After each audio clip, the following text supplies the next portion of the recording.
네, 마약을 투약한 후 환각 상태에서 자신이 납치를 당했다고 허위 신고를 하고 경찰과 추격전까지 벌인 남성이 붙잡혔습니다. 네, 자칫하면 큰 사고로 이어질 뻔했죠. 김기현 기자 나와 있습니다. 네. 당시 상황을 자세하게 취재를 하셨죠? 네, 환각 상태에서의 광란의 질주였다고 할까요? 고속도로에서 시작된 추격전은 사람들이 많이 오가는 도심에서도 이어졌는데요. 네. 교통신호를 무시하는 건 기본이고 역주행에 급기야 차량들과 충돌하기까지 했습니다. 1시간여 동안 50km에 걸쳐 이어진 광란의 질주는 한 백화점 앞에서 멈추고 말았는데요. 우선 긴박했던 추격전과 검거 당시의 상황을 차량 블랙박스와 CCTV를 통해 확인해 보겠습니다.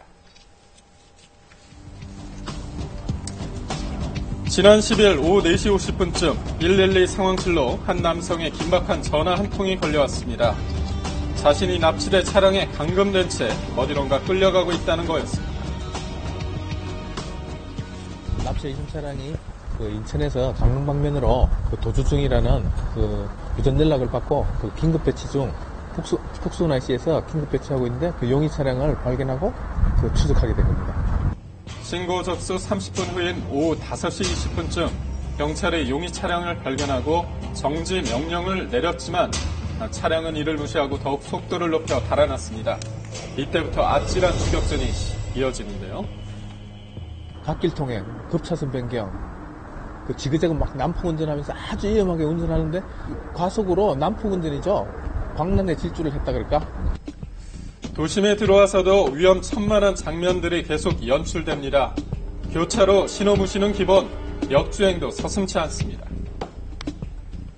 순찰차로 그대로 앞을 가로막으니까 못 가니까 뒤로 빼더라고요. 제가 이제 반대쪽으로 가니까 못 가게 저 차도 후진을 했죠. 후진을 하니까 그대로 앞으로 그대로 질주해서 제 차 충격하고 그대로 도주한 겁니다.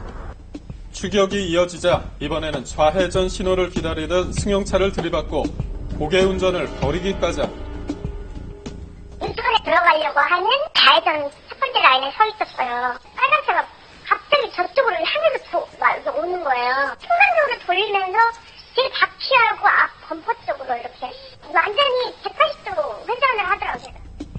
처음 발견된 북서운 IC에서 15km 떨어진 용인시 수지구에서 주차대기 중이던 차량이 막히고서야 질주를 멈춥니다. 그리고 운전자는 차를 버리고 인근 백화점으로 뛰어들어갑니다. 출입문이 이게 당기는 겁니다. 당기는 건데 밀고 들어가려니까 앞은 부딪혔어요. 그때 제가 뒤에서 목을 끌어안고 들어가면서 현장에서 바닥에 눕히고 제압하고 시민들이 전부 다 도와주셔갖고 금가게 됐습니다. 검거 당시의 상황인데요. 바닥에 눕혔지만 남성의 저항은 이어집니다. 옆에 있던 사람들이 검거에 힘을 보탰는데요. 어찌 보면 더 긴박한 상황이었음에도 불구하고 시민과 우리 사원들이 함께 잘 제압을 해서 더 큰 사고로 번질 수도 있었는데 미연에 좀 방지할 수 있었던 게 참 정말 다행이었던 것 같습니다. 경찰의 수갑을 채우면서 납치 신고 1시간여 만에 광란의 질주국 상황이 끝난 셈인데요. 경찰이 서둘러 납치 차량 안을 확인해 봅니다. 그러나 신고를 한 피해자는 없었습니다. 알고 보니 도주하던 남성이 자신이 납치됐다며 허위 신고를 했던 거였습니다. 왜 이런 일이 벌어졌을까요? 그런데 경찰에 붙잡힌 이 남성 상태가 이상했습니다. 큰 소리로 횡설수설한 이상한 소리만 계속 하는 거예요.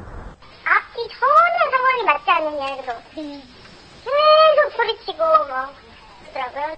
일반적인 사람으로는 안 보여요. 경찰에 붙잡힌 남성은 45살의 임모 씨로 마약 전과가 있었습니다. 모발을 채취해 국과수에 검사를 의뢰해보니 역시 마약 양성 반응이 나왔는데요.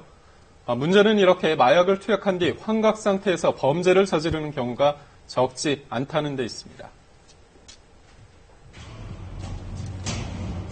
경찰은 현재 이 씨에 대해 공무집행 방해와 마약 투약 혐의로 조사를 벌이고 있습니다.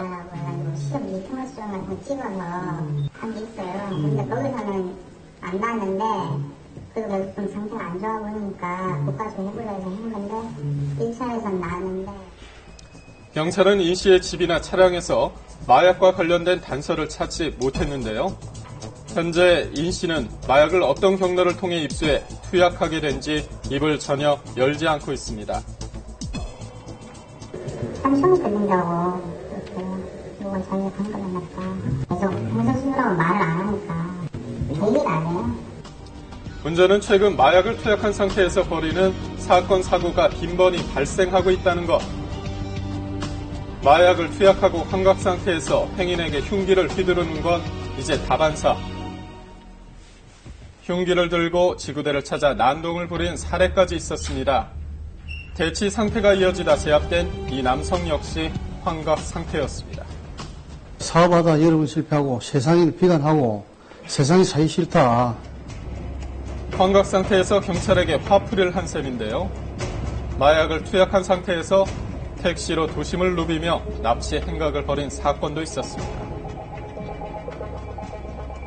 마약을 구입해서 투약한 환각 상태에서 부녀자를 납치해서 강간하려고 했다. 그게 목적입니다.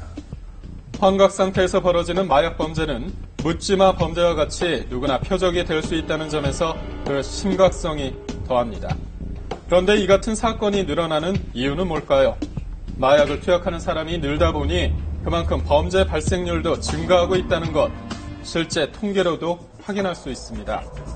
최근 통계를 비교해보면 2011년부터 마약 사범이 꾸준하게 증가하고 있습니다.